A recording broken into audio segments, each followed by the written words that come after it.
Chers amis de Saint-Patrick, de Sainte-Anne, et ceux d'ailleurs, bonjour. Bienvenue à ce 22e dimanche ordinaire qui nous ramène à un des messages les plus forts que Jésus ait prononcé pendant sa vie terrestre au milieu de nous. Nous sommes au chapitre 7 de Saint Marc. Des pharisiens, des scribes venus de Jérusalem viennent rencontrer Jésus en Galilée. C'est-à-dire qu'ils ont fait 200 kilomètres pour venir rencontrer Jésus. Ou plus. Et ils veulent voir si Jésus est un bon juif, est un bon croyant. Parce qu'on a beaucoup entendu de lui, entendu parler de lui. Mais est-ce que c'est vrai tout ce qu'on dit sur lui, que c'est un homme saint, un homme qui vient de Dieu, un homme qui fait des miracles, un homme qui a une parole percutante? Est-ce que c'est vrai? Alors, ils viennent pour voir comment Jésus agit. Et qu'est-ce qu'ils voient? Ils le suivent, ils regardent ses faits et gestes, et puis ils découvrent que ses disciples mangent, prennent leur repas sans se laver les mains. Oh, scandale! Parce que dans la loi, il est écrit que pour la pureté, tu dois te laver les mains. Tu dois faire ceci, faire cela.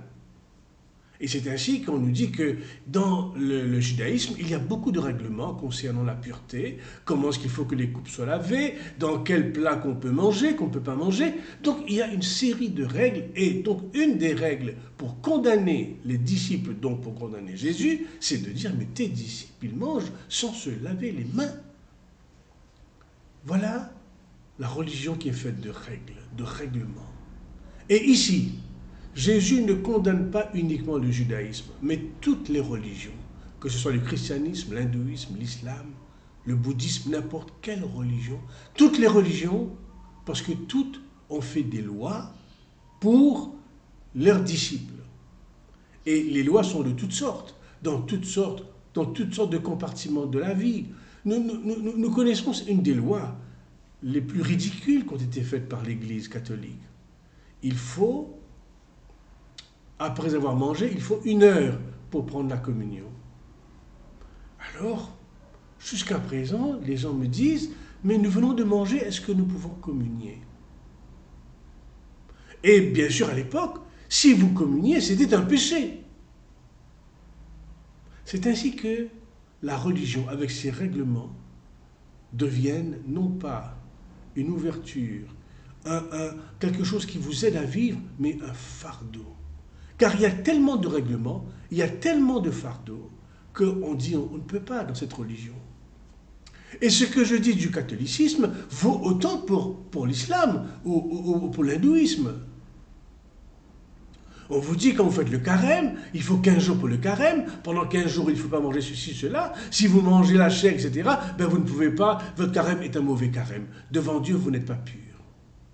Ou bien on vous dit dans l'islam, si vous mangez le porc, ben vous êtes un impur. Et c'est là que Jésus va attaquer les religions, la religion, dans ce qu'elle a d'hypocrite, de faux. Il dira, dans ce texte de Marc, tout ce qui entre dans l'estomac s'en va. Et ce n'est pas ça qui est impur. Ce qui est impur, c'est ce qui sort de votre cœur. C'est une des phrases les plus terribles que Jésus ait prononcées à l'égard des religions. Des règlements que nous avons faits, que l'homme a fait, et qui ne viennent pas de Dieu, mais qu'on a fait et qui deviennent finalement un carcan, un fardeau. Vous savez, la religion peut être un fardeau, parce qu'il y a tellement de choses à observer, et qu'on ne vit plus dans la liberté, dans la joie. Car une religion de fardeau ne peut pas porter la joie. Et alors que Jésus nous dit, c'est la joie que je vous donne. Une des plus belles rencontres de Jésus dans les évangiles, c'est avec la Samaritaine, parce qu'il sait que la Samaritaine a déjà 6 hommes, et le 6e n'est même pas son mari. Il le sait, Jésus. Mais il va pas commencer par lui dire qu'est-ce que tu es venu faire, pourquoi tu as fait tout ça. il lui dit, mais si tu m'écoutes, si tu me suis ma parole, tu auras une source de vie, d'eau éternelle, de vie éternelle. La source vive, l'eau vive, voilà ce que je te donne. Si tu viens avec moi. Voilà ce que donne Jésus. Il ne vient pas donner des règlements, il vient donner la source, l'eau vive. Et celui qui a sa suite, qui boit ces paroles de miséricorde, ces paroles de cœur, ces paroles qui viennent nous guérir, qui viennent nous consoler, qui viennent nous réconforter, ce sont des paroles de vie. Vous savez, parfois des personnes qui viennent et qui disent, vous savez, j'ai déjà un mari que je l'ai quitté, je suis divorcé, et maintenant je n'ose pas venir à l'église, et puis j'ai un deuxième mari que j'ai pris, et puis je ne sais pas trop comment faire, parce que là aussi ça ne marche pas tellement.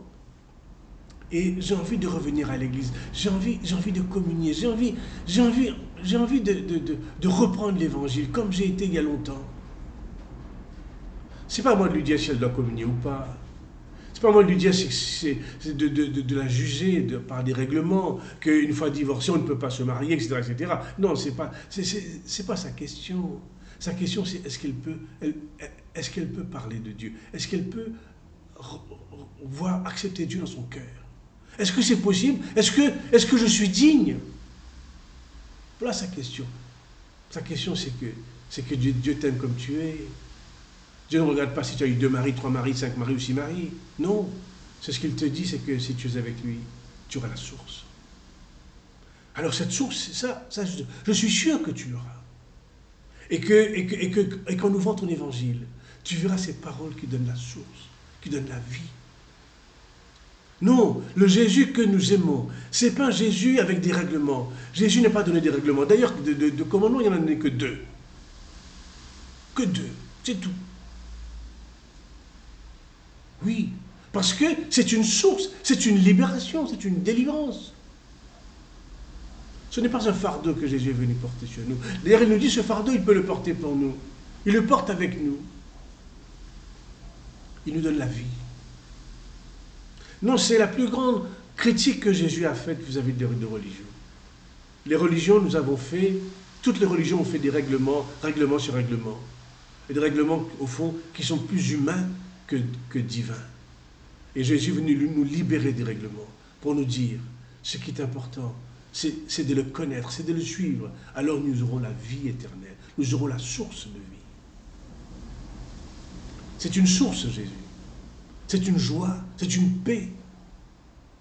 C'est quelque chose qui vient nous donner un sens, qui vient nous mettre sur une route. Et qui nous fait voir ce que parfois nous ne savons pas voir.